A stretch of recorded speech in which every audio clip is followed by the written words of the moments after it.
Let me bring in nationally syndicated conservative talk show host, radio host, Steve Deace, who was a Ted Cruz supporter. Now he says he will never vote for Donald Trump. Steve, thanks for joining us. How do you describe the climate right now as we, on this eve that the RNC is taking over the Quicken Loan Center, starting to set up for the convention? Tamron, this is the biggest facepalm since the stormtroopers fell for "These aren't the droids you're looking for." This thing is imploding, and at this point, I would be mildly surprised if he came out of Cleveland as the nominee. What are the options, Steve, at this point? A wise man once said something about necessity being the mother of invention. Each convention writes its own rules. A majority of those delegates are not going to be people that are supportive of Donald Trump. And I think those delegates are going to have to stand up and save the country from this and save the party of Lincoln and Reagan from this. If they walk out of Cleveland with Trump as the nominee, this is going to be an annihilation. It's going to be an annihilation all over the country. And it won't just be Mr. Trump that's annihilated. It's going to be a lot of down-ballot Republicans, a lot of the gains that Republicans have made in the last few elections. For example, right now we have the fewest Democrats nationally in the legislative branch in 86 years. You will see a massive reversal of those numbers in November if they come out of Cleveland with Trump as their nominee. But who will lead this charge? You heard Paul Ryan, and he's going to talk with Chuck Todd on Meet the Press, saying that he is supporting the party, supporting Donald Trump. There have been a few Republicans, including the governor of Maryland, who's come out and said he won't support. But where's the spine of those who will challenge him in the leadership position? It's going to be in the... I think the delegates have to take the leadership. I think we have Donald Trump because Republican Party leadership has failed the rank and file, failed the country. And so I think you're going to see the grassroots. At this point, I'd be shocked if there was not an attempt by delegates to toss Trump overboard in Cleveland. Now, I'm not as confident that it would be successful, but there will be something. Too many delegates are talking. Too many delegates are coming to me. Too many delegates are talking to each other. It is clear that they do not want Trump as their nominee. What are the delegates who are coming to you saying? We've been conned. This is a scam. We essentially nominated a lifelong Democrat who has found a way to run on the worst race-baiting, most divisive language possible so that we actually nominate somebody that confirms every liberal stereotype about conservatives to our own detriment. Other than that, they think he's swell. Oh, gosh. Okay, well, listen, there's a new wrinkle, I guess, for those delegates and for you opposed to Donald Trump. The Daily Beast is now reporting that Donald Trump bragged to the press in 1984 that he made a fortune.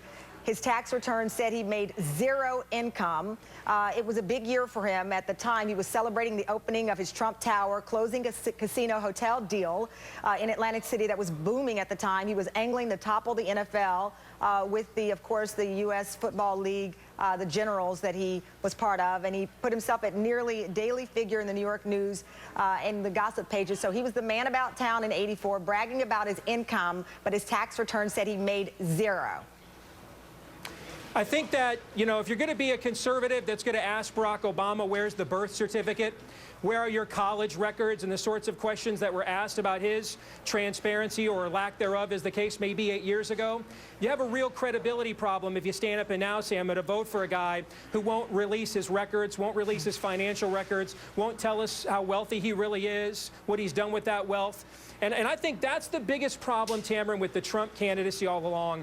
In order to become attached to it, in order to support it, you essentially have to sacrifice, if you're a conservative, almost every last scintilla of integrity you have left. And I'm just not going to do that. So you are from Iowa. He did not do well in Iowa. At this point, we did our job in Iowa, Tamron. You did your job as you wanted it to play out in Iowa. Nevertheless, Steve, you're looking at his rallies now in Texas last night. I believe it was around 4,000. He claimed 20,000. That was not the case. He also said that there were thousands waiting outside. There were not thousands waiting outside at this point. The rank and file, the everyday man and woman who supported Trump during this primary, are you seeing a change in tone from some of them that you speak with on the radio, as opposed to the leadership that we see daily panicking on camera in some cases? The biggest change I see is his cult-like mob on social media seems rather quiet. these days. And it's interesting to hear the clip you played before I came on of Donald Trump saying, well, people don't report they're going to vote for me in the polls. The polls that told us all year in the past 12 months he was going to be the nominee are suddenly now all wrong. You cannot have it both ways. People waited, Tamron, for the Trump implosion. This is it. It's happening right now, and now it's up to the delegates to not come out of Cleveland with an imploded candidate. To your point about the implosion, it was predicted many times over. What do you believe in the past week was the key moment or at least that people are telling you, not your personal opinion, but from the radio, those voices that called you, what are they saying was this key moment this week? You come out of the tragedy in Orlando and your first inclination is to make it all about you and how right you are. And, one of the things we conservatives love to do is count how many times Obama uses first-person pronouns in every speech. And here's Trump coming out of a national tragedy, one of the worst in the history of the country. And your initial response is, boy, people are congratulating me right and left about how right I am. And I think what's happened here, Tamron, is he's always been this candidate, but he didn't have Little Marco, Lion Ted, Low Energy Jeb. He doesn't have those guys to play off of now. He can't turn it into a reality show now. And now people are getting the full Monty. It's just all by himself as the frog in the boiling water, and you're seeing what is happening. All right, Steve Deace, national radio host based out of Iowa. Thank you very much, Steve. Great pleasure having you on. Thank you.